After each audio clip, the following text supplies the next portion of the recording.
Buenas tardes, doctor Garrote. Hola, buenas tardes. Estaba aceptando el mensaje para grabar la charla. ¿Qué tal? ¿Cómo están? Bueno, aquí todos están saludando por Bueno, por veo. el chat. Bueno, Buenas tardes a todos, igualmente colegas, feliz días a todos. bueno, Así que bueno, hoy es bueno. un día Bueno, de muchas gracias. festejo y lo Tal festejamos cual, tal cual. capacitándonos, doctor. Así que, Un ejemplo. Bueno, muchas gracias por la introducción, por la coordinación. Lo primero que les debo decir es, bueno, desearles un feliz día a todos los arquitectos. Desde temprano estamos intercambiando salutaciones con todos los integrantes del colegio y con tantos arquitectos amigos y parientes que tengo, un hijo arquitecto, un cuñado arquitecto, así que bueno, tengo un poquito de arquitecto en la sangre, así que lo festejo con ustedes. En segundo lugar, pedir disculpas porque bueno, la reunión del lunes próximo pasado no se pudo realizar por un inconveniente que tuve. No sé si llamarlo una cuestión de fuerza mayor, pero bueno, me surgió un imprevisto viaje laboral y me tuve que ausentar y donde estuve no tenía buena señal porque estaba viajando. Así que bueno, tuve que posponer aquella clase o en su caso, como decíamos recién, tratar de eh, trabajar con todos los contenidos que tenemos planeados en esta reunión del día de hoy. Así que bueno, vamos a comenzar, como siempre, agradeciendo al colegio el esfuerzo que hace para estas capacitaciones. Entendemos que son fundamentales.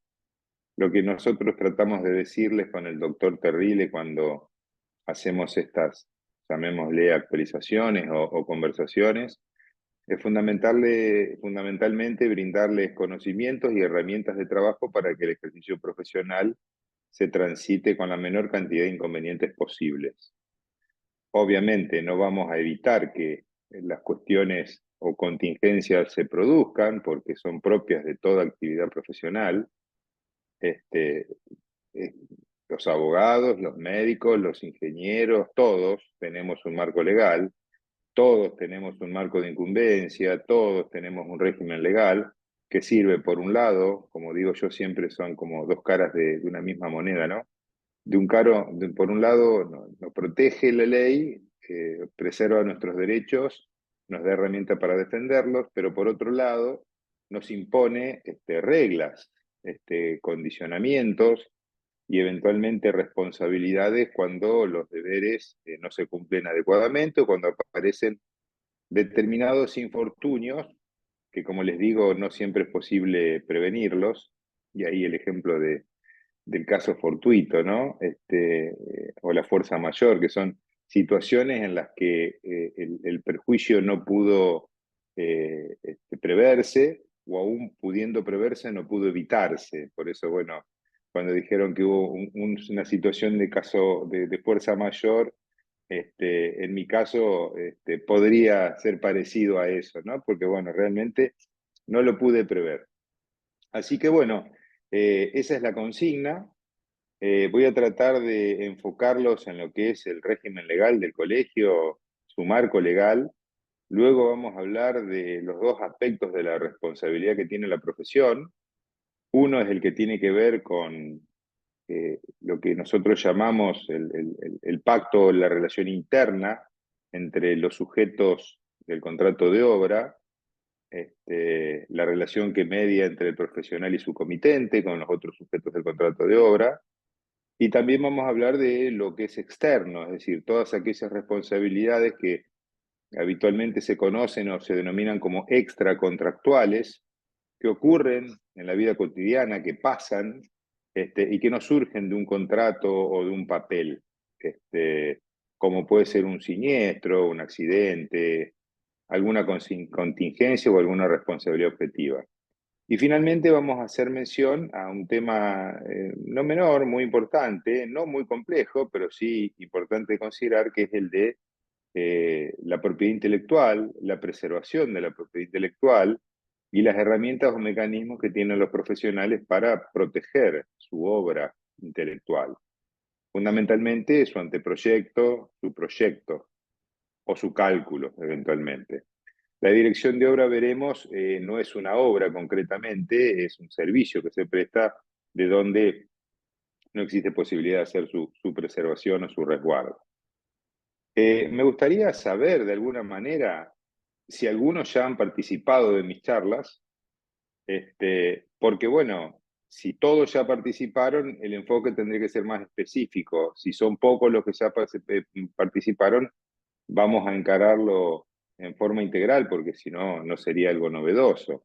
Entiendo yo que el público se va renovando y que quienes están participando de estas charlas no lo hicieron en las anteriores, a menos que incurran en ese defecto humano de tropezar dos veces con la misma piedra, ¿no?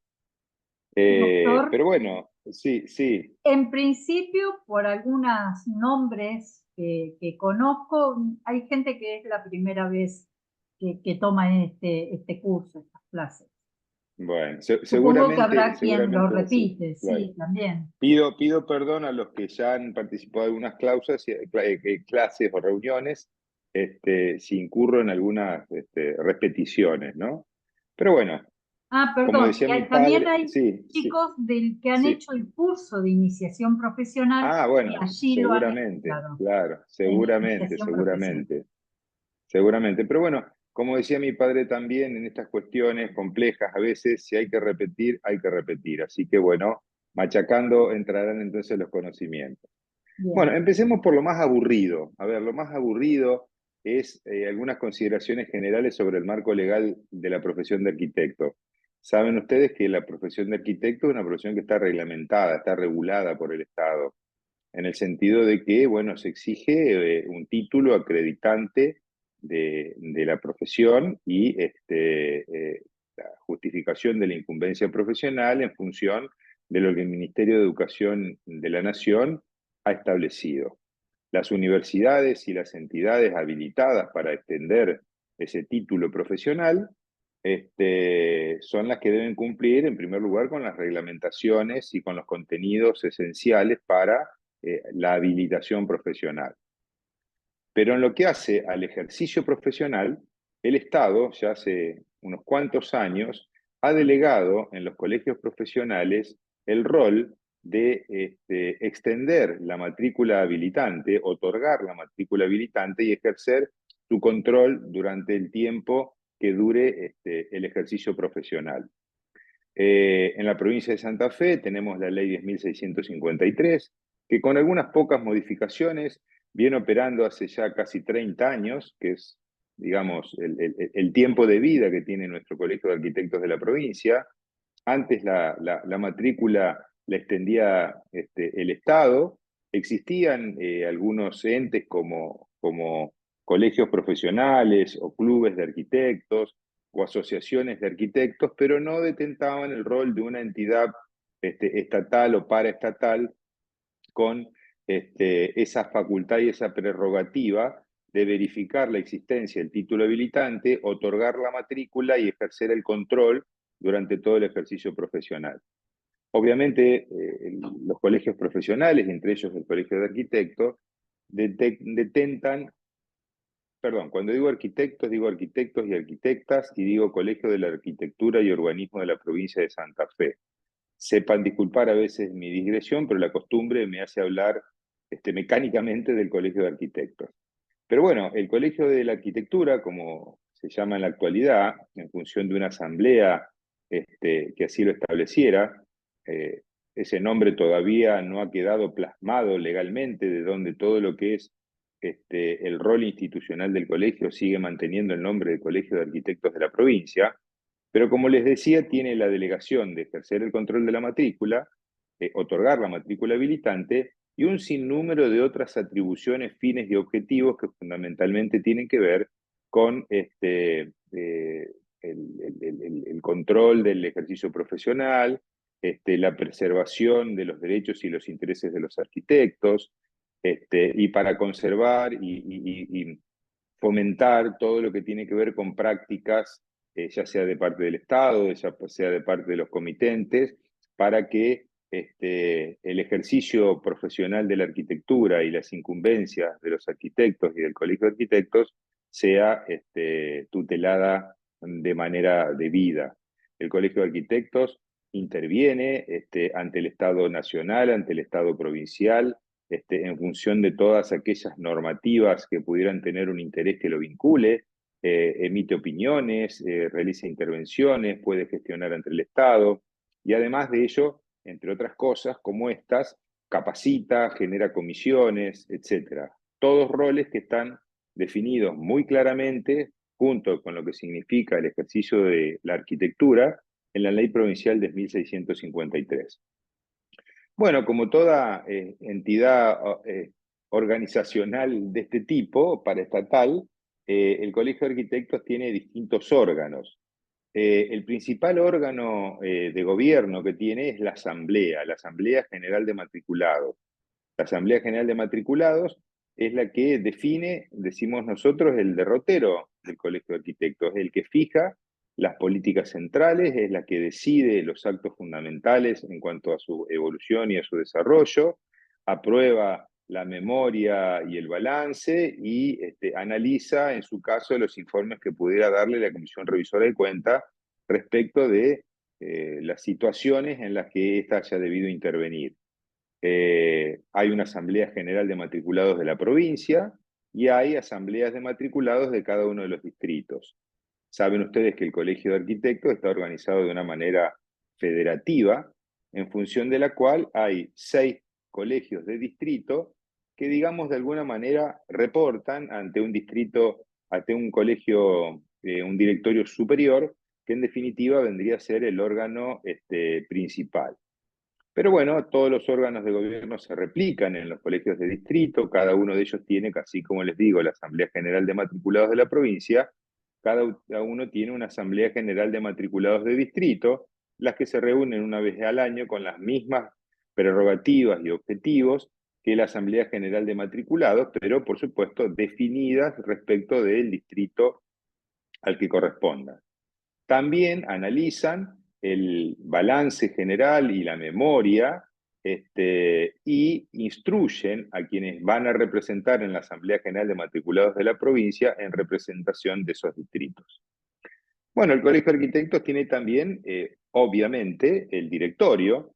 El directorio es el órgano que lleva adelante el desarrollo y la función ejecutiva del colegio. Tiene un presidente, tiene vocales, un tesorero, secretario, y tiene también el directorio superior una mesa ejecutiva, que es la que comanda, como les decía, el desenvolvimiento del colegio y ejecuta sus funciones en función de lo que establece la ley y lo que la Asamblea, como les decía recién, les va marcando más allá de todas las prerrogativas que son muy importantes, que tienen que ver justamente con la preservación y el resguardo de lo que supone la actividad profesional de la arquitectura y el funcionamiento propio del colegio.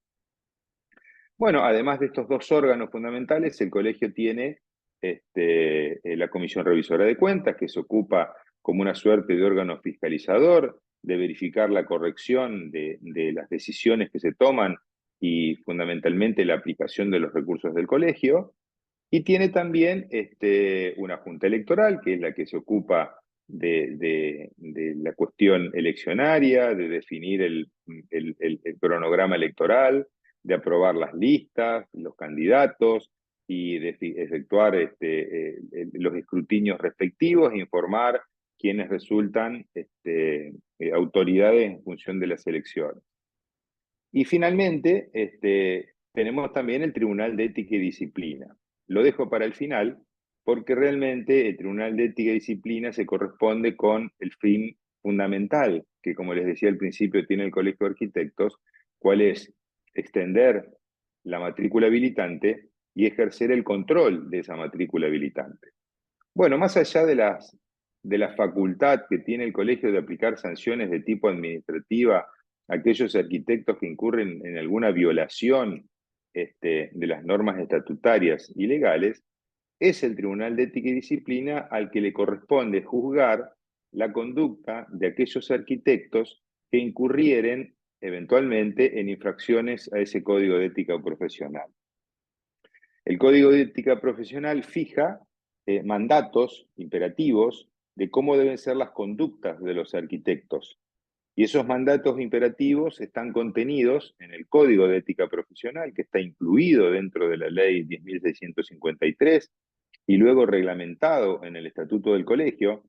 Voy a omitir su lectura porque ustedes muy sencillamente pueden obtenerlo de la página del colegio, cliquean en marco legal y van a encontrar la ley, el estatuto, el código de ética y el reglamento electoral, de donde podrán eventualmente nutrirse de algunas especificaciones legales específicas que pudieran llegar a interesarles. Pero lo importante que debo decirles del Tribunal de Ética y Disciplina en cuanto a sus normas éticas, es que tienen deberes, mandatos, imperativos que hacen al debido ejercicio profesional, que refieren tanto a la comunidad, que refieren tanto al colegio, que refieren tanto a los colegas y que refieren tanto a los comitentes. Básicamente de lo que se trata es que el desempeño profesional cumpla con las reglamentaciones y las normas vigentes y esencialmente con principios que se conocen como de la buena fe, en el marco de esa relación que ustedes llevan adelante con todos esos sujetos a los que nos hemos referido. Muy particularmente se suelen dar situaciones en las que se generan denuncias contra los arquitectos en el marco de la relación entre arquitecto y comitente o en el marco de la relación entre arquitectos y arquitectos. Más adelante, cuando hablemos de algunas cuestiones vinculadas a la responsabilidad profesional, podremos, digo yo, tallar sobre algunos detalles de esas relaciones y en qué cuestiones pueden derivar luego en alguna cuestión ante el Tribunal de Ética.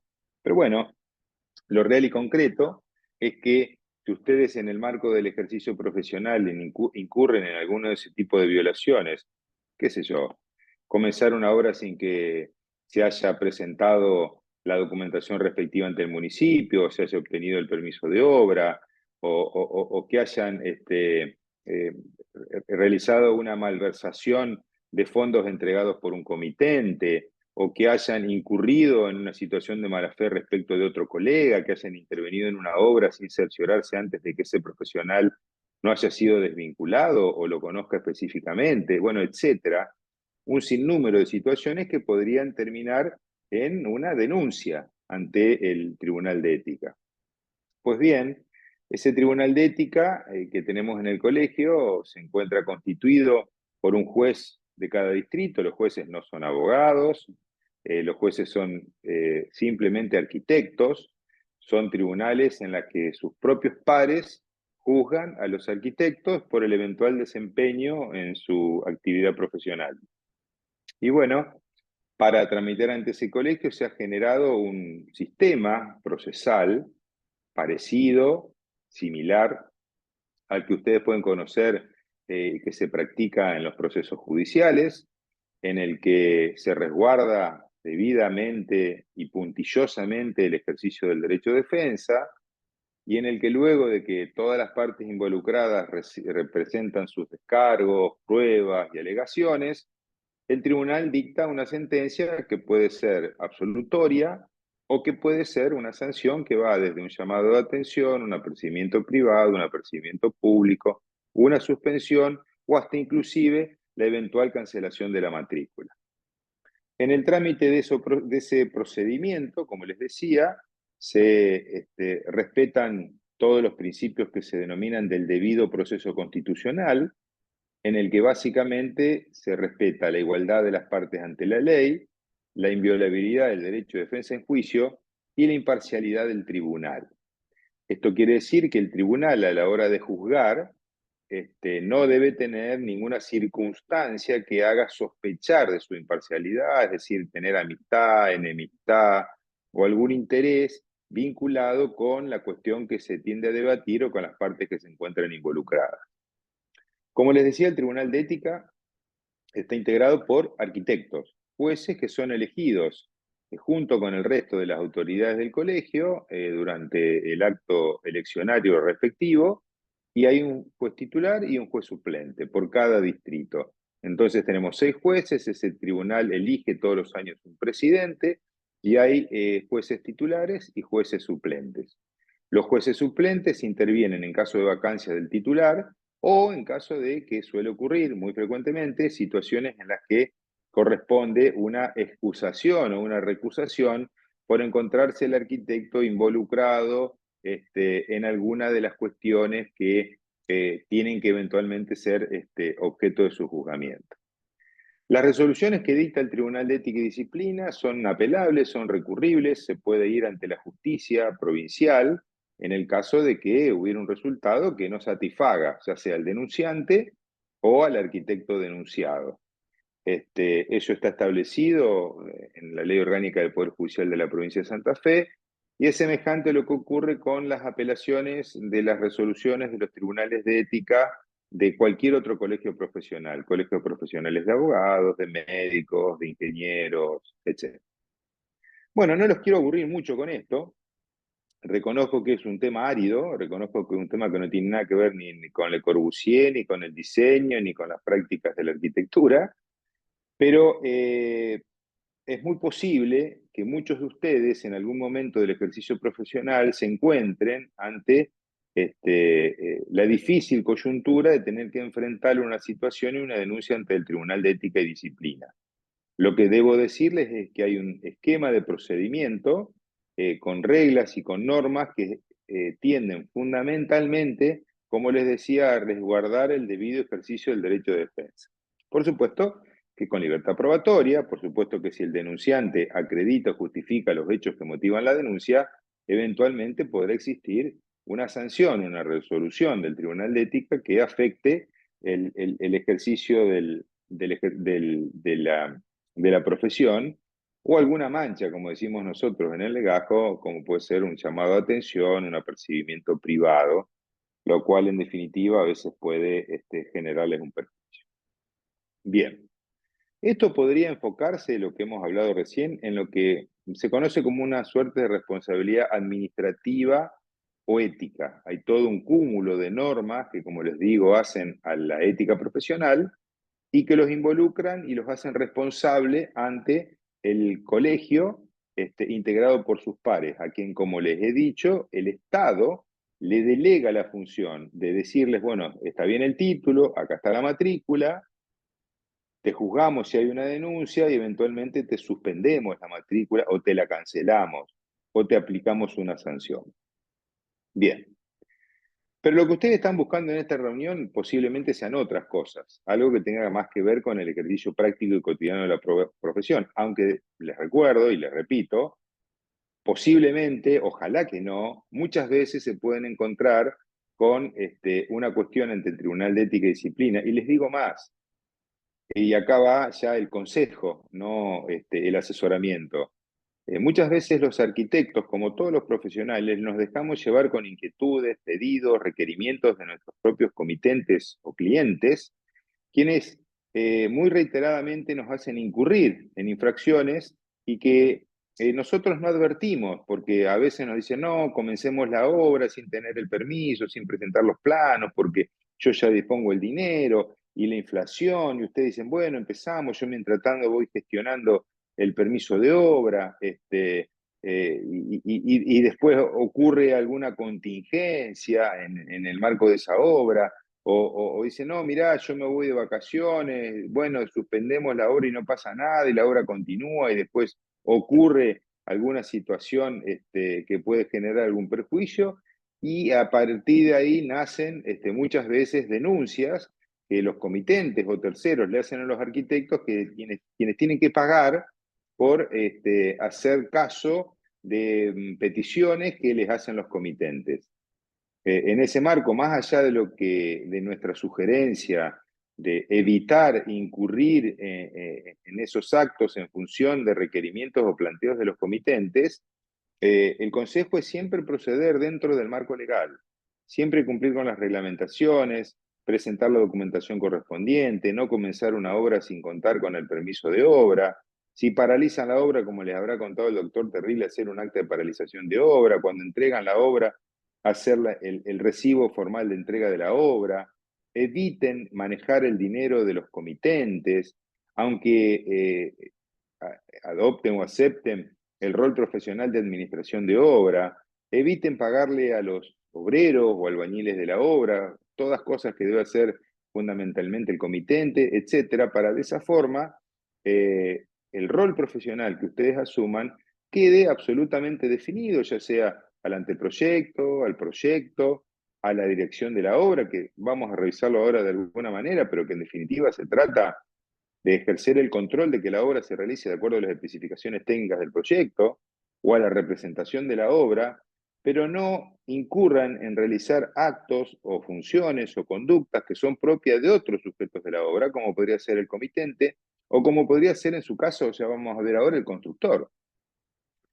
Es muy frecuente, lo digo casi siempre, que bueno, uno diga, por favor, haceme una obra a un arquitecto, construíme una casa, como se decía antes, y uno le dé el dinero todos los meses o todas las semanas al arquitecto para que compre los materiales, para que pague a los obreros, y esas son prácticas que terminan produciendo desfasajes o errores porque subyace en eso una equivocación en cuanto al enfoque de la contratación.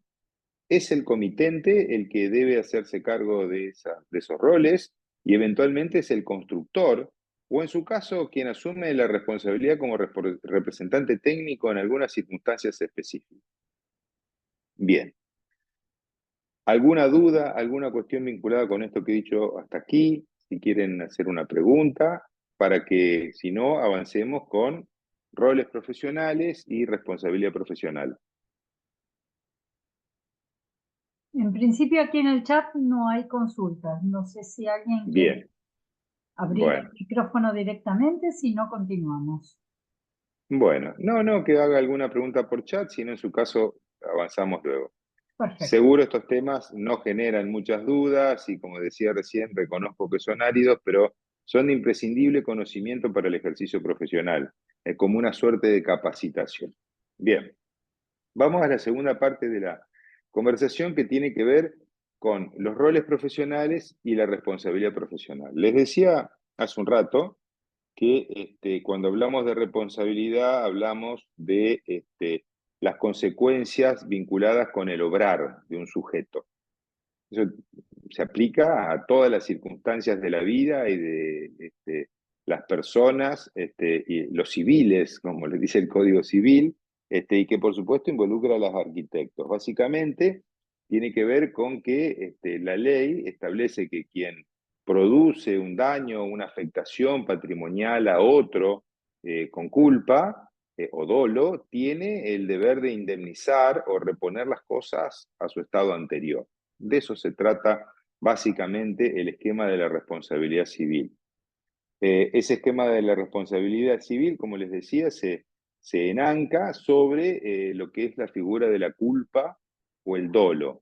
Es decir, uno debe responder cuando incurre en alguna de las figuras de la culpa, que son la negligencia, la impericia, la imprudencia o la inobservancia de los deberes a su cargo, o cuando dolo, a sabiendas de que va a producir el daño, incurre en esa conducta. Donde ya ahí nos metemos en una situación más compleja que hasta involucra responsabilidades de tipo penal. También puede ocurrir esa responsabilidad de tipo penal cuando aparecen las figuras de la culpa, pero no mediando el dolo, las consecuencias desde el punto de vista personal, sobre todo, son muy menores. Así que bueno, ese esquema básico de responsabilidad civil, como les decía, se aplica a todas las actividades de la vida. Tenemos responsabilidad civil los abogados, los ingenieros, los médicos, los arquitectos, las personas que caminan por la calle, los que conducen un auto, los que realizan una práctica deportiva, los que pasean con un animal por la calle. Todos estamos dentro de ese marco de responsabilidad civil. Bueno, y aquí hablamos de una situación en la que el derecho que se preserva, en definitiva, es el derecho de lo que comúnmente se conoce como víctima o sujeto pasivo de esa responsabilidad profesional. Pues bien, en lo que hace específicamente a la responsabilidad profesional de los arquitectos, podemos diferenciar dos tipos de situaciones. Uno, como les decía, es el que tiene más allá de esa responsabilidad administrativa o ética sobre la que hablábamos hoy, ¿no? Una tiene que ver con lo que es la responsabilidad enmarcada en un contrato, Antiguamente se la llamaba como responsabilidad contractual, y que es la responsabilidad que nace de una convención, de un pacto que hace un arquitecto con su comitente. Esa responsabilidad nace de lo que el Código Civil y Comercial define como contrato de obra o contrato de servicios. Básicamente, el Código Civil dice que hay un contrato de obra o un contrato de servicios cuando una persona, según el caso, el contratista o el prestador de servicios, actuando independientemente, se obliga a favor de otra, llamada comitente, a realizar una obra material o intelectual o a proveer un servicio mediante una retribución. ¿Qué quiere decir esto? Tenemos que distinguir entre obra y servicio. Obra es algo que se ejecuta, que tiene un resultado y que supone la entrega de la obra culminada.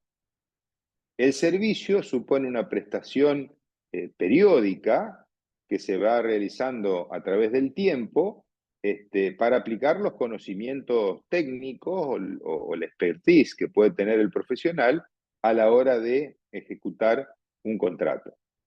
Entonces ustedes pueden realizar obra, hablando de la profesión de arquitectos, cuando realizan un anteproyecto o un proyecto. No estoy hablando de obra, la construcción, la vivienda o el edificio. Eso es otra cosa, eso es el objeto del contrato de obra. Acá estamos hablando del objeto de un contrato profesional. El arquitecto puede acordar con un comitente la realización de una obra y en ese caso deberá realizar y entregar al comitente el anteproyecto o el proyecto o el cálculo que se le ha encomendado. También puede acordar con el comitente la realización de un servicio, como puede ser el servicio de dirección de obra, el servicio de representación técnica o el servicio de administración de obra.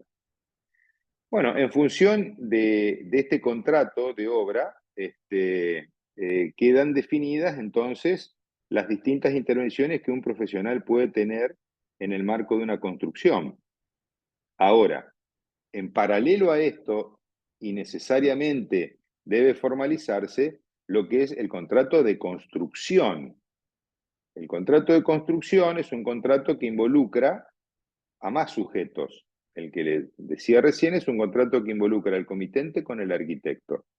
El contrato de construcción es el que involucra al comitente o dueño de la obra, al proyectista, al calculista, al director de obra, que pueden estar subsumidos en la misma persona, ¿no es cierto? El constructor, empresario o locador y el representante técnico del constructor. Esos son los sujetos del contrato de construcción. Un primer mensaje que les doy es que cuando formalicen una contratación profesional de este tipo, hagan en forma separada un contrato o instrumenten una relación entre el comitente y ustedes, arquitectos, y por otro lado, que sea el comitente quien formalice un contrato de construcción con el constructor, subcontratista y eventualmente representante técnico del constructor.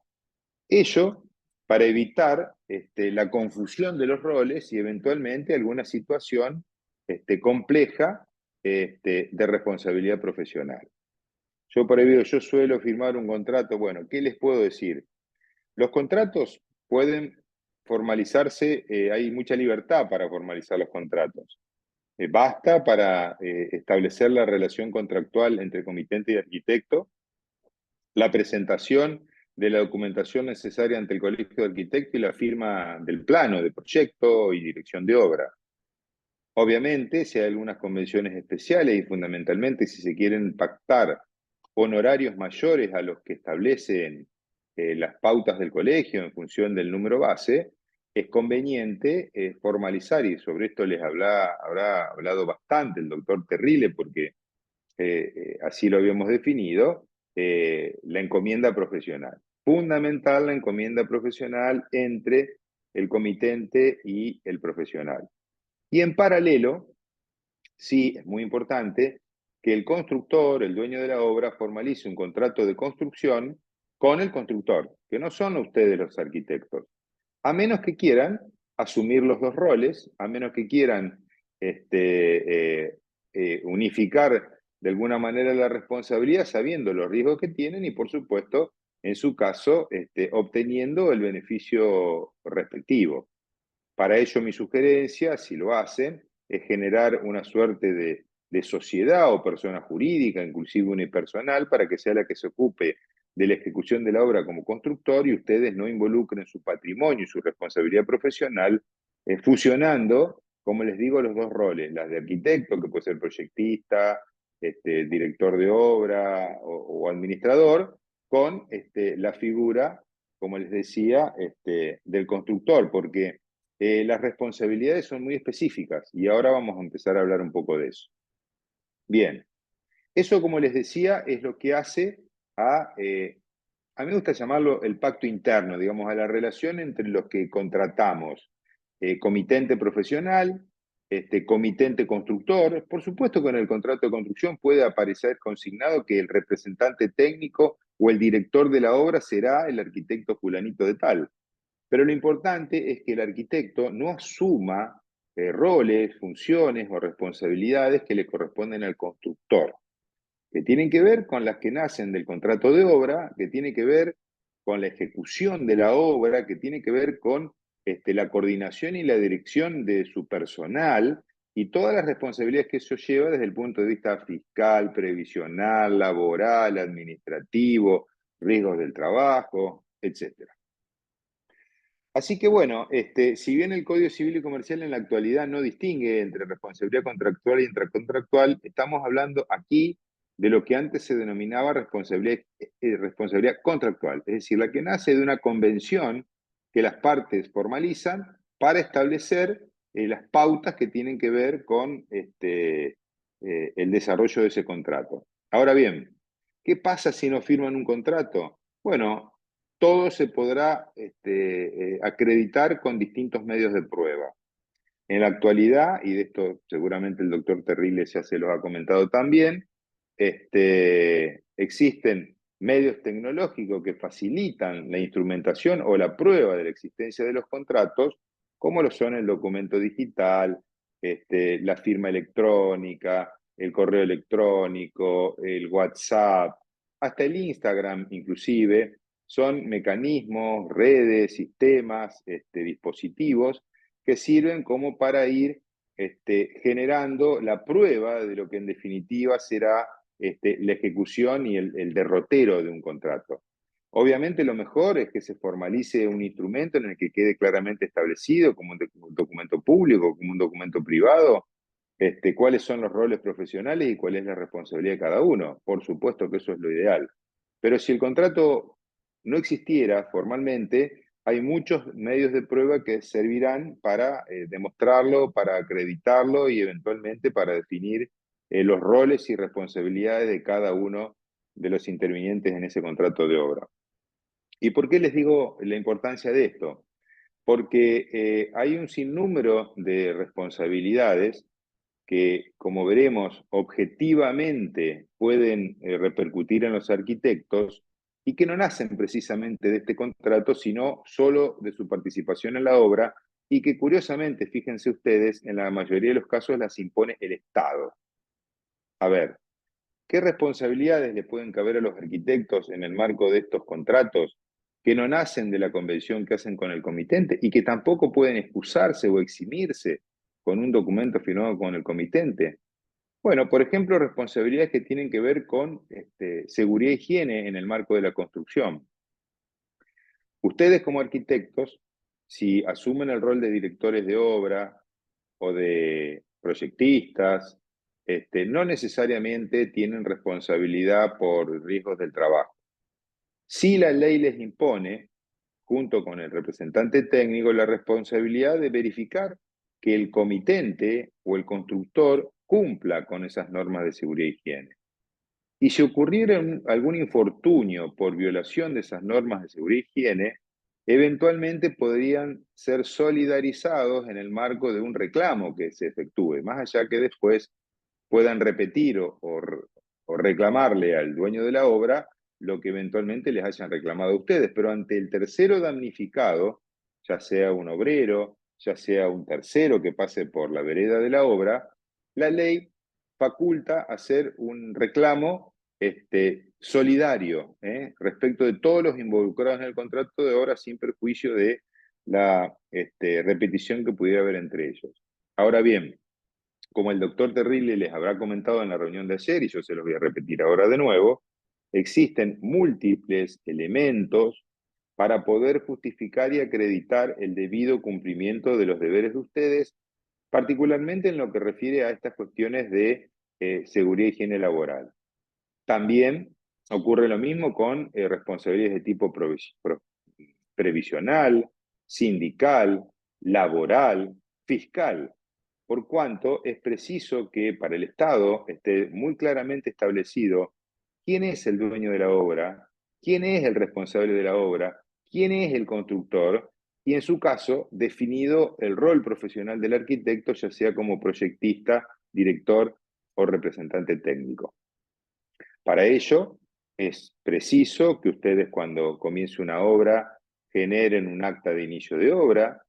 En esa acta de inicio de obra quede establecido y definido el permiso municipal respectivo, el día de inicio de la obra, quiénes van a ser los sujetos responsables, y a partir de allí poder ir llevando, como decimos nosotros, una bitácora de la obra, como la historia clínica, en función de la cual puedan ir dejando fijados al menos los hitos fundamentales de la evolución de la obra y eventualmente poder deslindar vuestras responsabilidades. No es necesario que ese libro de obra sea llevado de manera escrita, en un cuaderno, firmado por todas las partes, aunque sería lo ideal. Sí deben hacer generalmente de manera recomendable distintas actas, sobre todo en los momentos fundamentales, qué sé yo. Cuando se tira la losa de una obra, por ahí es importante que quede establecido el día, quién lo hace, cómo se hace, y algunas especificaciones técnicas del hormigón que se está volcando, la responsabilidad de los que están interviniendo en esa obra, la empresa que está proveyendo el hormigón, etcétera, como para que el día de mañana, si hay un problema con la fragua o con lo que fuera, ustedes puedan dejar definido y establecido cuál ha sido su responsabilidad, que como les digo, hace al control y verificación de que la obra se ejecute de acuerdo a las especificaciones técnicas del proyecto. Bueno, a ese cuaderno de obra o a esa bitácora que yo les estoy diciendo, se le pueden ir agregando o incorporando todo tipo de elementos acreditantes o justificantes del desenvolvimiento profesional. Y me refiero a fotografías, correos electrónicos, mensajes de WhatsApp, todo tipo de documentos que ustedes de manera cronológica y coherente con el desenvolvimiento y desarrollo de la obra puedan ir agregando a esa, como les digo, suerte de bitácora en la que quede establecido o queden establecidos los pasos fundamentales de la obra y fundamentalmente todo lo que ustedes hicieron en esa obra. Acuérdense que dijimos que la responsabilidad opera y funciona cuando existe lo que se conoce como impericia, imprudencia, inobservancia u omisión de las normas vigentes. Entonces lo que ustedes deberán demostrar en su caso es que no han sido negligentes, que han sido diligentes, que han cumplido con las obligaciones y deberes a su cargo para evitar sucumbir en un reclamo de tipo judicial de parte del comitente, de parte de un tercero o de parte de un obrero que eventualmente pueda intervenir en la obra. Bueno, esa es, digamos, la cuestión básica general en la que se, como les decía, se estructura el régimen de la responsabilidad. Volviendo un poco a lo que es la parte contractual, obviamente ustedes tienen como arquitectos las responsabilidades que emanan del contrato de obra o de servicios. Básicamente, en lo que hace a los deberes como arquitectos, deberemos ir y manejarnos con algunas normas que también tiene el colegio, que de alguna manera hacen la réplica y reglamentan lo que regula el Código Civil y Comercial, que tiene que ver con los distintos roles profesionales. Así, por ejemplo, de acuerdo a las reglamentaciones del código, tenemos al proyectista, que es el profesional, es el autor intelectual de la documentación técnica constituida por los elementos gráficos y escritos que definen con precisión el proyecto de obra y que permiten su ejecución. El proyectista es responsable por los errores surgidos de los mismos y de las órdenes dadas al constructor bajo constancia escrita relacionadas con las modificaciones de los planos. Es decir, como se lo planteara al principio de la charla, el proyectista tiene que hacer una obra, un proyecto, y entregarlo. Y ese proyecto tiene que ser funcional y adecuado al terreno en el que se va a construir. Solamente podrán imputarse responsabilidades en función de defectos técnicos del propio proyecto o de aquellos que tengan que ver con el lugar o terreno donde éste se va a ejecutar. El calculista, hablando de roles profesionales, es el profesional autor intelectual de la documentación técnica constituida por los elementos gráficos y escritos que definen con precisión las estructuras resistentes de la obra y que permiten su ejecución. Es el responsable por los errores surgidos en los mismos y de las órdenes dadas al constructor bajo constancia escrita relacionadas con las modificaciones de los planos. El otro rol profesional sobre el que venimos hablando es el del director de obra. El director de obra, como les decía, es el profesional que realiza la supervisión técnica de la obra, controlando la fiel ejecución de la misma de acuerdo a la documentación técnica del proyecto. En aquellos casos en que la figura de constructor es asumida por el propietario del inmueble, algunas municipalidades sí lo habilitan, esta figura asume todas las responsabilidades técnicas de la obra, no siendo exigible el rol de representante técnico. Pero lo fundamental es que ustedes sepan que el director de obra es el que debe realizar la supervisión técnica de la obra, controlando que ésta se ejecute de acuerdo a las especificaciones técnicas del proyecto.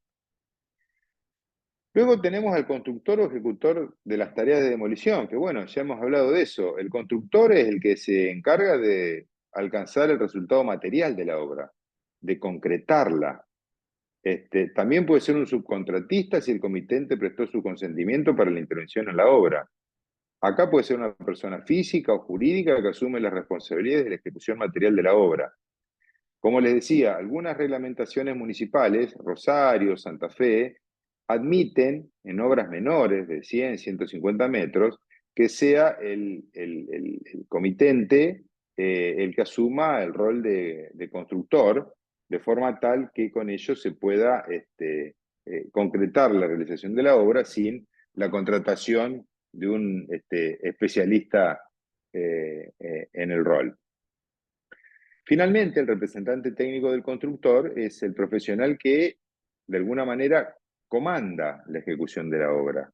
Es el que lleva adelante la ejecución de la obra cuando, como decimos, el constructor es una empresa constructora. Les pido un minuto, una mínima interrupción y me reincorporo.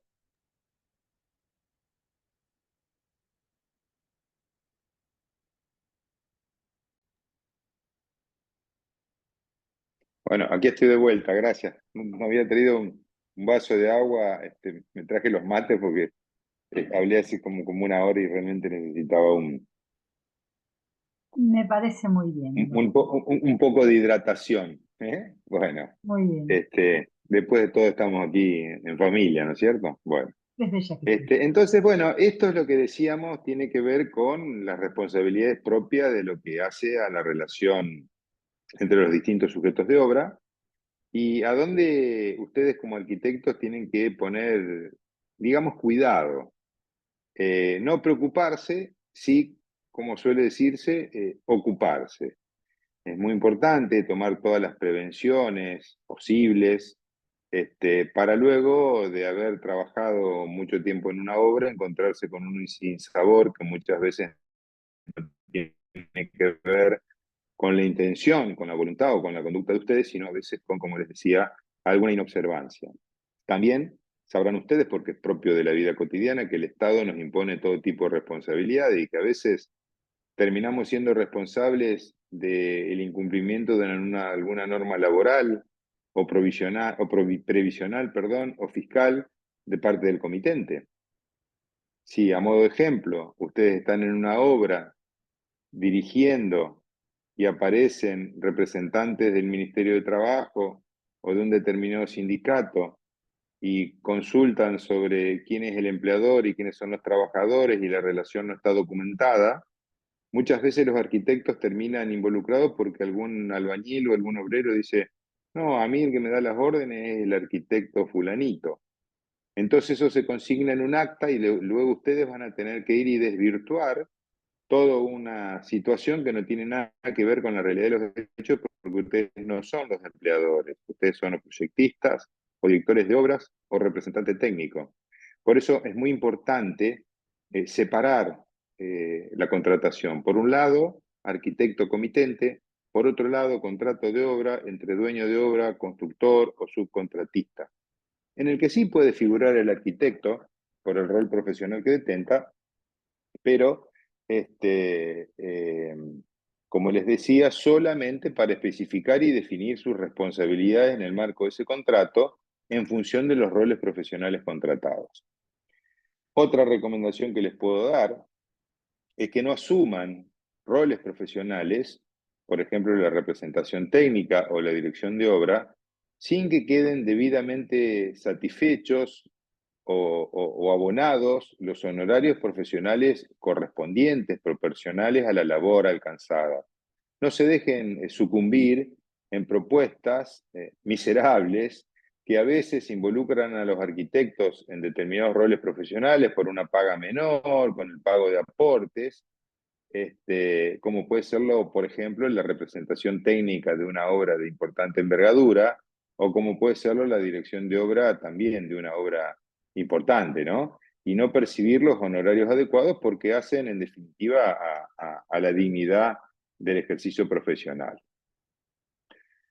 Un detalle que genera recurrentemente situaciones conflictivas es el que tiene que ver con la extinción del contrato, de la manda profesional, y eventualmente las situaciones que se conocen como de rescisión unilateral o bilateral. ¿Qué quiero decirles con esto? Muchas veces durante el tiempo de una obra, durante el derrotero de una obra, aparece una situación que impone que una de las partes pretenda o quiera la desvinculación, ya sea de manera unilateral por el arquitecto, ya sea de manera unilateral por el comitente, o inclusive de manera bilateral, se puede producir una rescisión de esa contratación profesional efectuada. Ello es absolutamente lícito y absolutamente posible. Es más, la rescisión unilateral es muy recomendable cuando el profesional pierde el control de la obra. Muchas veces el profesional pierde el control de la obra, el comitente hace lo que quiere, aparecen discrepancias, uno llega un día a la obra y el constructor empezó a realizar determinadas partes en contra de las recomendaciones o instrucciones dadas por ustedes como directores o como representantes técnicos, y entonces se produce la importante necesidad de desvincularse de la obra para evitar teniendo responsabilidades. Pues bien, ustedes pueden desvincularse de manera unilateral o pueden hacerlo de manera bilateral en forma conjunta con el comitente. Si hay un entendimiento, por supuesto, es lo más conveniente, lo aconsejable. Las dos partes se reúnen y formalizan una rescisión bilateral o conjunta de la vinculación profesional y se produce a partir de ahí un punto de inflexión de donde solamente serán responsables de todo lo que hubiera sido realizado o ejecutado antes de esa rescisión bilateral del contrato. A futuro, el comitente deberá designar un nuevo profesional para que asuma ese rol profesional y quede habilitado también con su presentación, ya sea en el Colegio de Arquitectos o de otro profesional de la arquitectura y en el mismo municipio.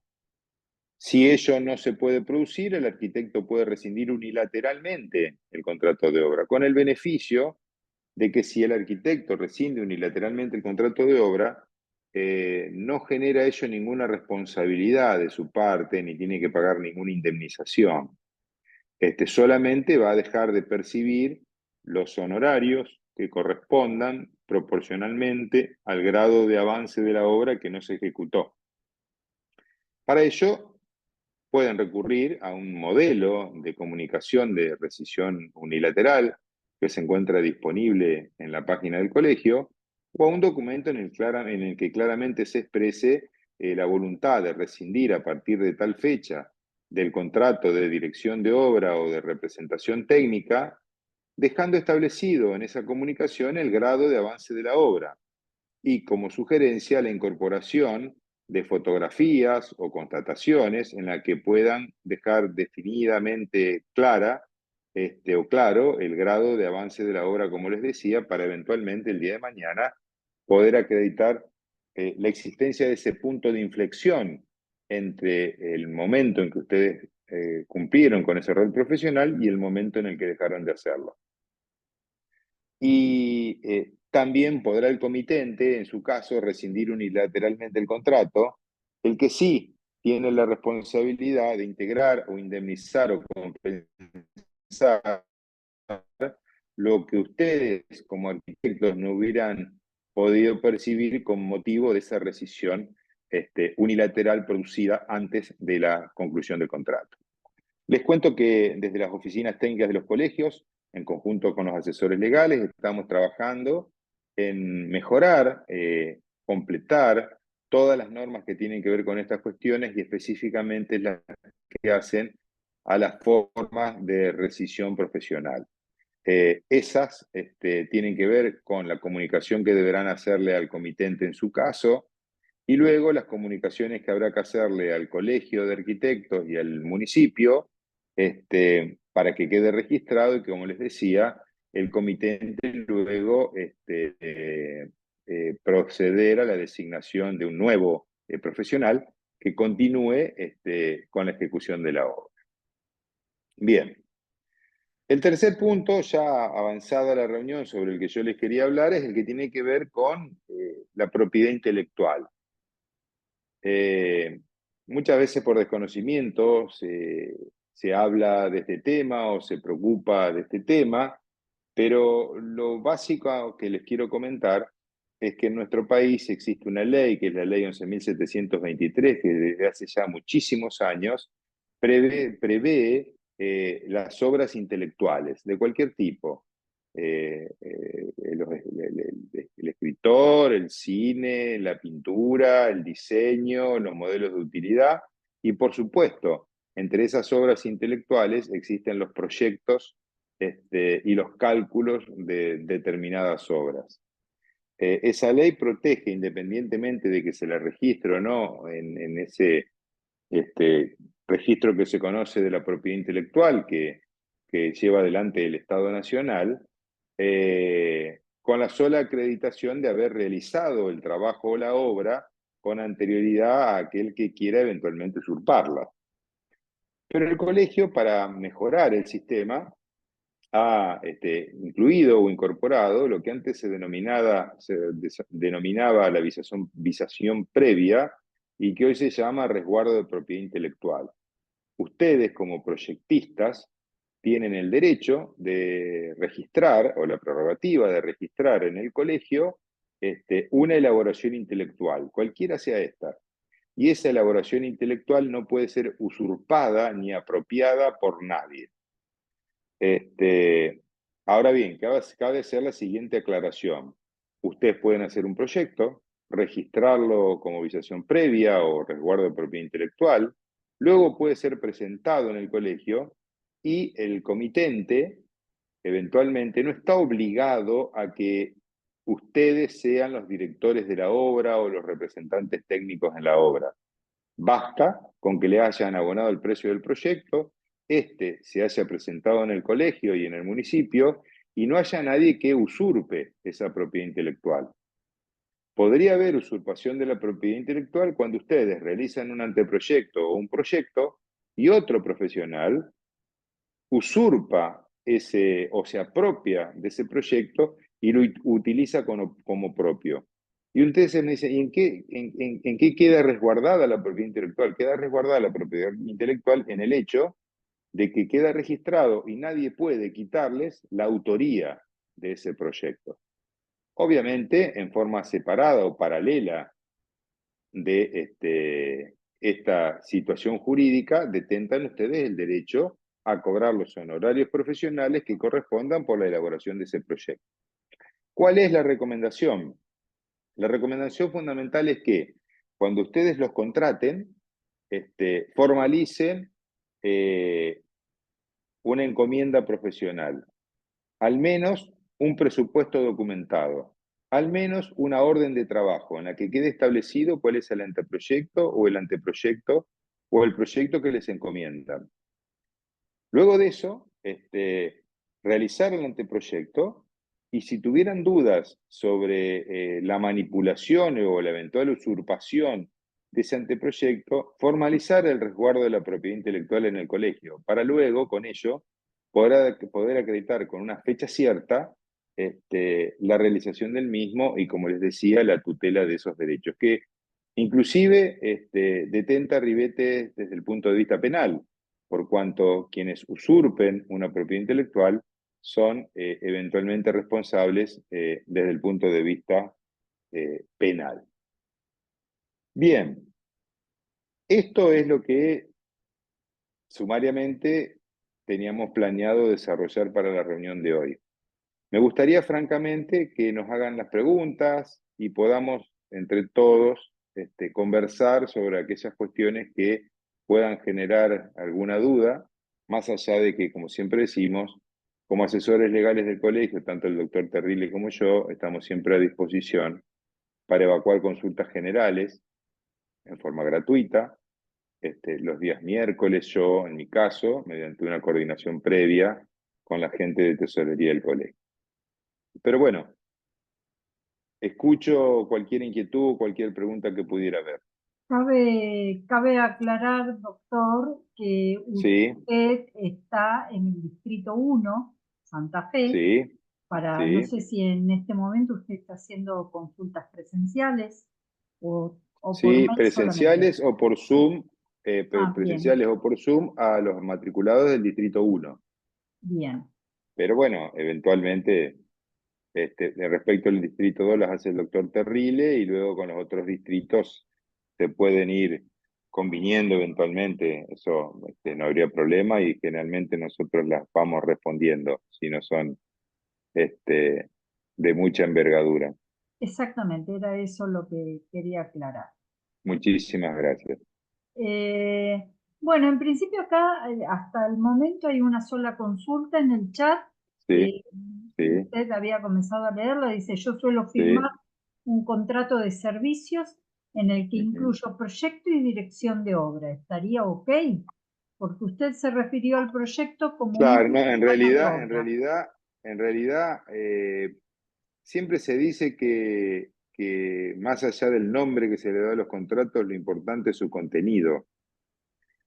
En ese caso había dos contratos, un contrato de obra, que es el de proyecto, y un contrato de locación de servicios, que es el que tiene que ver con la dirección de la obra. No hay ningún inconveniente en que en un contrato se formalice, yo lo denominaría como contrato de servicios profesionales y que incluya la obra del proyecto y por otro lado los servicios vinculados con la dirección de la obra. Bien. Aquí Silvana no tiene preguntas, dice clarísimos los conceptos, muchas gracias, muy claro y demás. En relación, bueno, a ver, aquí hay otra consulta, si no iba a decir algo. Marcelo dice, en las charlas anteriores se mencionó que cuando no hay representante técnico, bueno, esto era lo que quería aclarar justamente, en la obra, el rol o responsabilidad de la conducción técnica cae sobre el arquitecto por más que haya firmado como director. ¿Cuáles son sus Claro. recomendaciones para evitar que eso suceda y se asuma solamente el rol de director de obra? Puede ser que en el contrato, puede ser que en el contrato se firme con administración a cargo del comitente y se establezca que el pago a obreros, compra de materiales estarán a cargo del comitente, que en la carátula municipal, en la sección de conducción técnica, se aclare como dirección de obra, arquitecto, nombre, apellido, ejecución por administración de comitente. Esto último, ¿tiene alguna utilidad? Bueno, son muchas preguntas en una, pero Bueno, refiere no, hay a muchas esa preguntas en una, figura. pero perfectamente entendible. Sí, Cuando no existe la figura del representante técnico, el director de obra asume el rol de dirigir y ejecutar la ejecución de la obra y controlar que ésta se realice en función de las especificaciones técnicas del proyecto. Pero aplica acá todo lo que venimos diciendo. Es decir, que lo que haga el arquitecto se vincule estrictamente con los roles profesionales de dirigir la obra y eventualmente, como les digo, verificar que ésta se ejecute de acuerdo a las especificaciones técnicas del proyecto. Pero todo lo demás que lo asuma el constructor o que lo asuma el dueño de la obra, que en definitiva son quienes son los responsables directos ante estas situaciones como las que venimos hablando que tengan que ver con el derecho laboral, el derecho administrativo, el derecho previsional, las cuestiones sindicales, la responsabilidad extracontractual. No sé si queda claro lo que les estoy diciendo. sí, pero siempre era por eso que yo también quería aclarar, porque es un tema A ver, que siempre genera dudas y que cuando está todo bien, bueno, no hay problema, está todo bien, pero cuando surge algún problema, sí, eh, incluso creo que el doctor Terrile lo dijo, el propietario no puede ser responsable porque no es idóneo en construcción. Incluso ponía la figura, dice, bueno, el propietario es médico, bueno, sabe de medicina, no de arquitectura. Entonces, como que esa responsabilidad recae sí o sí en el arquitecto, por más a que haya ver, firmado solamente como sí, director. eh, claro, bueno, porque la ley y la reglamentación de los roles profesionales así lo establecen. Está claro que el constructor no tiene conocimientos técnicos. Está claro que el contratista a veces no los tiene, pero la responsabilidad primaria es del dueño de la obra. La responsabilidad que le sigue es del constructor y la del profesional arquitecto debe limitarse, y yo así sugiero que se lo haga siempre, a los roles profesionales respectivos. Por eso, no asumir funciones propias del constructor, ni asumir tampoco responsabilidades propias del dueño de la obra, que van desde pagar los sueldos hasta comprar los materiales o ocuparse de que determinadas cuestiones organizativas de la obra se cumplan o ejecuten, o cumplir con las normas de seguridad e higiene. Eh, por supuesto que la ley impone la existencia de un profesional de la construcción idóneo y matriculado, si no, no estaríamos hablando de esto. Y los Claro. municipios no le dan un permiso de obra a nadie que no detente con el acompañamiento de un profesional. Ahora, eso no quiere decir que el profesional sea responsable de todo. Es el que comanda el barco, en definitiva, cuando no hay representante técnico y se subsume todo en el director de obra, o si hubiera director de obra es el que realmente lleva adelante la obra, pero está claramente establecido que si no hay representante técnico, el director de obra asume los dos roles profesionales. Se aclara. Perdón, quería preguntar, lo hago por audio porque me resulta más simple que escribir. Porque me Adelante. parece, permiso, buenas Sí, tardes. sí, sí, Eh, sí. Muchas veces también todo esto me parece que estas preguntas surgen por la característica que tienen muchos contratistas, de que es ese albañil que llega en una camioneta con sus empleados, no tiene constituida una empresa constructora, no tiene, no sé, constituye ese marco legal, digamos, en donde Obvio, obvio, obvio. Bueno, pero justamente eso es la irregularidad. una Claro, esa persona es que la llega con sus irregularidad empleados, les propia. paga, cobra, paga, dirige, pero Mal hecho, mal hecho. Por eso, a no es ver, nada, o sea, legalmente, entre comillas, no es nadie, su nombre no está en el cartel, no firmó un contrato con el propietario. Entonces es una persona como que no existe, entre comillas, ¿no? Para la ley, bueno, digo. yo recomiendo salir corriendo de esa obra, Bien, porque esa obra indirectamente le va a indicar responsabilidad al arquitecto, porque como les decía, no es responsable directo de controlar las situaciones de seguridad y higiene. pero sí verificar de que el constructor o el comitente las cumplan.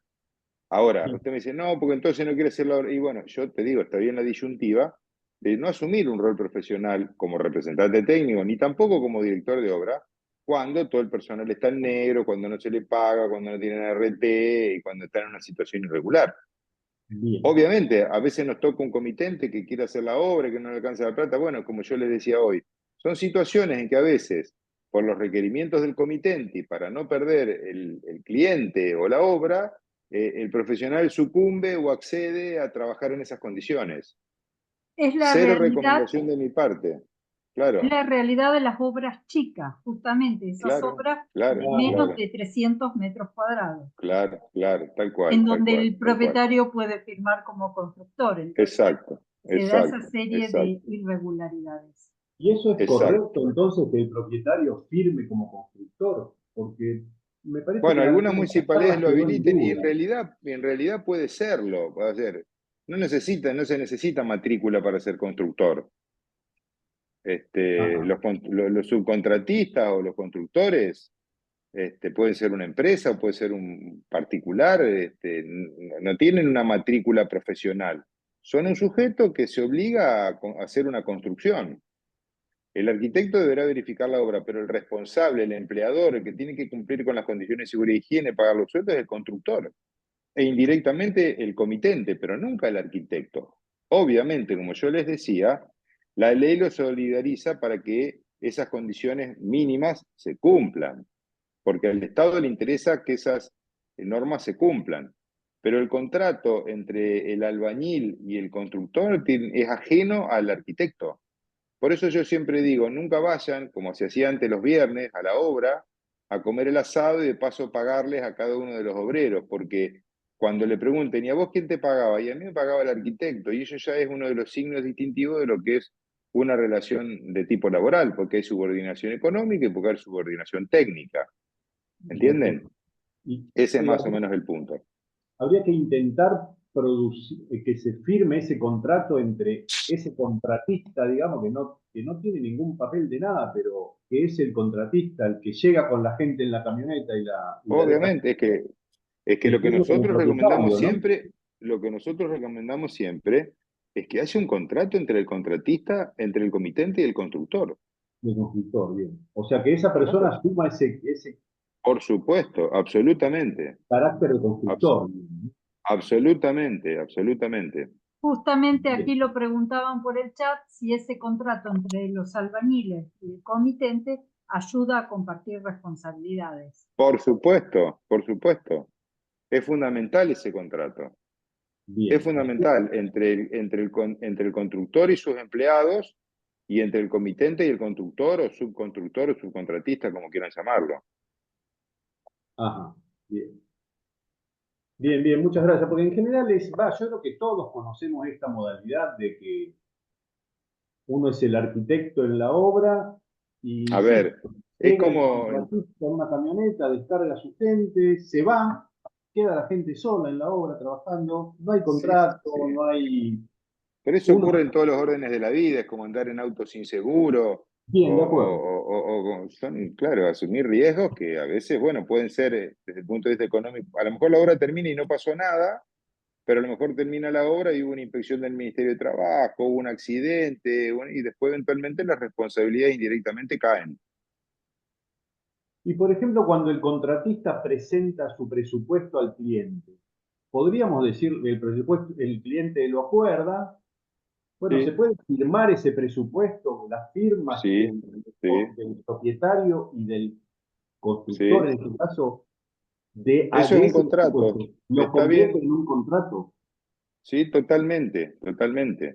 Lo que sí Bien. luego hay que verificar que ese constructor registre al personal, le pague la RT y que no lo tenga en negro. Es que muchas veces le hace seguros personales y no Sí, que no ART. sirven, no, claro, pero que no son suficientemente abarcativos, pues esos seguros es un seguro que se contrata y que se endosa en favor del comitente para tener un recurso para solventar un eventual reclamo por un accidente, pero que no siempre alcanza. son seguros frente a accidentes de trabajo, ¿no? Exacto, exacto, Tiene que exacto, ver exacto, Y exacto. aquí presenta otra realidad, Maricel, que dice, muchas veces los mismos obreros no quieren que los anoten. Sí, bueno, pero eso como el cuento de la buena pipa, es decir, si no querés que te anoten, no trabajé acá con nosotros, Claro, no es una excusa, porque tienen un plan, porque tienen eso, bueno, pero no es una excusa, después el problema lo tengo que atacar yo. está clarísimo. Hay que prescindir de esa mano de obra. Sí, o evitarlo, o documentarlo, o encontrar fórmulas que sean mucho más seguras para una obra, sí, por supuesto. Porque después las consecuencias, repito, es como salir a la ruta sin seguro. Yo puedo llegar a Córdoba sin ningún problema, pero tener un accidente en el camino y pagar las consecuencias porque me salió más barato, nada más que por eso. Por ejemplo, perdón, consulto otra cosa más. Sería, usted recién dijo que uno tendría que verificar que ese contratista y que tenga su gente con ART y todo eso, todo Sí, lo que significa una correcto. contratación laboral. Sí. Eh, a ver, uno puede preguntarle, che, ¿usted anotó su gente? No, no, acá estamos. O sea, es esa persona. A ver, no sé, supongo yo que has tenido varias obras o no has tenido ninguna obra hasta ahora. No, no, no, no he tenido varias, por eso lo pregunto, y en infinidad de horas se trabajó con esa modalidad. Infinidad. Pero Bueno, son a ver, obras pequeñas, vos vas a precisamente. una obra, sos director de obra, te juntás con tu comitente y le decís, bueno, a ver el personal, qué empresa contrataste, pagaron la RT, no la pagaron, sí, no, ya te voy a mostrar, bueno, mostrame lo que pagaste, y si no, bueno, si no renuncio. Es lo que yo les decía hoy. Vos como arquitecto tenés el derecho de verificar y de controlar la instrumentación de los contratos y el cumplimiento de esas normas, porque como te digo, sos solidariamente responsable. Pero eso hace a la dirigencia propia de cualquier actividad, la de los abogados, la de los ingenieros, la de los médicos. No es que él tenga que venir voluntariamente y decirte, vos tenés que ser diligente y controlar y pedir que te acrediten todo eso. Bien, bien. Bien, bien, gracias. Bueno, por favor, por Aquí, favor. bueno, ya están diciendo muchos años de trabajar mal. Sí. Claro, bueno, pero en algún Es momento que vamos a tener que ir corrigiéndolo, claro, claro. se dijo que firmar Exacto, un como presupuesto cuenta como contrato. Sí, se sí, confirmó eso. totalmente, totalmente, sí, señor. Bueno, será cuestión, sí, como dice Silvana también, de revertir esta manera de trabajar mal. O de ir Seguro, ajustando en la como medida todo nuestro país, posible. como todo nuestro país es un proceso que va a ser lento, hay muchas cosas para arreglar. Yo reconozco que trabajar dentro del marco legal estrictamente es mucho más oneroso que hacerlo en la informalidad. En todos los órdenes de la vida es así.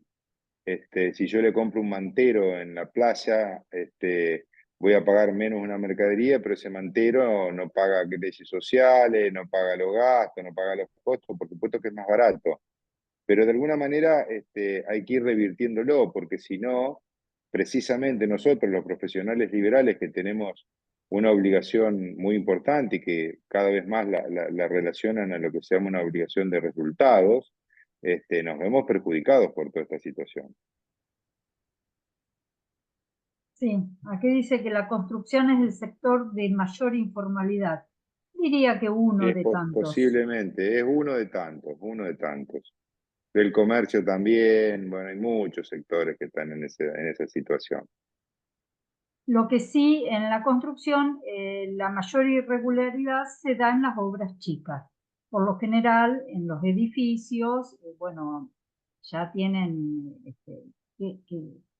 otro control y tienen que estar en regla, digamos, ¿no? Pero en obras Tal chicas cual, por ahí Sí, son tal más cual, tal irregulares. cual, que es cuando entra tal una cual. empresa constructora en el medio, ¿no? Cuando entra la empresa constructora o sea, ya es una empresa, tiene un nombre, está inscripta, tiene sus empleados inscriptos, o sea, es una empresa. Precisamente digo, esa gran cantidad de casos en los que uno trabaja con el albañil o con el contratista, obra pequeña, donde todo es medio informal. Pero bueno, tenemos que buscar esos instrumentos para resguardarnos, ¿no? En esos casos de la obra pequeña en la que el propietario dice no pasa nada, y uno le dice, bueno, vos salís, como dice usted, doctor, vos salís vos salís en el auto sin un seguro. No. Bueno, esto es lo mismo. Muchas veces son los propietarios los que no quieren firmar esos contratos, donde de alguna manera empujan a uno a trabajar en esa informalidad. Uno, por supuesto, no está obligado a hacerlo, ¿no? Pero, Sí, tiene que sí, ver con de esos acuerdo. trabajos más pequeños, ¿no? Bien, bien, pero es claro lo que, eh, lo que usted dice, digamos, cuáles serían los instrumentos que tenemos, digamos, para resguardar. Bueno, Totalmente. ¿alguna otra consulta? Ojalá las nuevas generaciones se eduquen en estos temas, agrega Silvana. Seguramente, seguramente hay tanto para mejorar en este país. Bueno, les agradezco muchísimo la atención, espero no se hayan aburrido. Y Bueno, bueno, doctor, disculpas por el faltazo de la clase pasada. lo disculpamos, al menos de mi Bueno, parte ningún bueno, problema. bueno, Eh, bueno. Queda pendiente, hemos abarcado los temas que tenía que abarcar en las dos clases, creo, ¿no? Sí, totalmente. Entonces, con esta tercera charla damos por finalizado el curso de arquitectura legal. Yo estoy compartiendo en el chat el formulario de asistencia y bueno, cualquier consulta, ya saben, tenemos los A disposición, asesores por legales supuesto, a disposición por supuesto. para Bueno, cualquier otra. mucha suerte para todos y nuevamente feliz Día del Arquitecto. Muchas gracias, doctor Garrote. Buenas Arquitectos y noches. arquitectas. Bueno, un abrazo Muchas grande. gracias. Chao, Gracias, buenas hasta noches. luego. Buenas Chao, noches a chao. todos.